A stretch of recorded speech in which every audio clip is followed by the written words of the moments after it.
আসসালামু আলাইকুম। এই যে একটি পাত্রের মধ্যে দেখতে পাচ্ছেন, এগুলো হচ্ছে পানি। এই পানি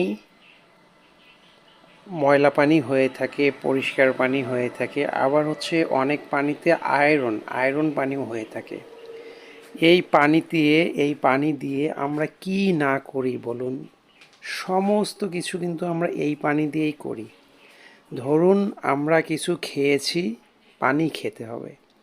কিংবা আমরা না খেয়ে আছি, তবু পানি খেতে হবে।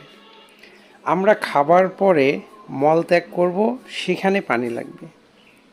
আমরা পরিষ্কারের জন্য রুম পরিষ্কার, শরীর পরিষ্কার, পানি লাগবে।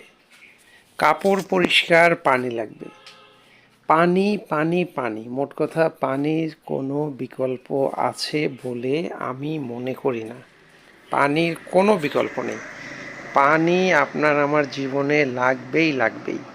আর এটা হচ্ছে সেই পানি, সেই পানি, যে পানিটি আমাদের নিত্য প্রয়োজনীয়, প্রত্যেক দিন প্রয়োজনীয়।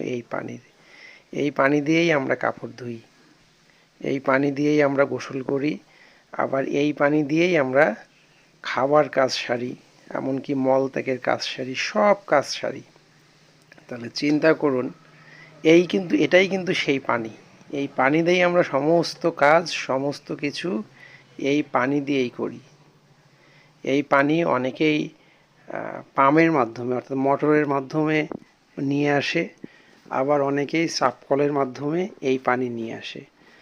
আবার কিছু কিছু এলাকা কিংবা কিছু কিছু মানুষ আছে যারা নদী, নালা, খাল, বিল, যেখানে প্রকৃতির মাধ্যমে পানি ভরাট হয়ে থাকে, সেই পানিগুলো ব্যবহার করে। এটা সেই পানি। তো এই পানি কিন্তু আমাদের দেশে আলহামদুলিল্লাহ খুব সহজেই পাওয়া যায়।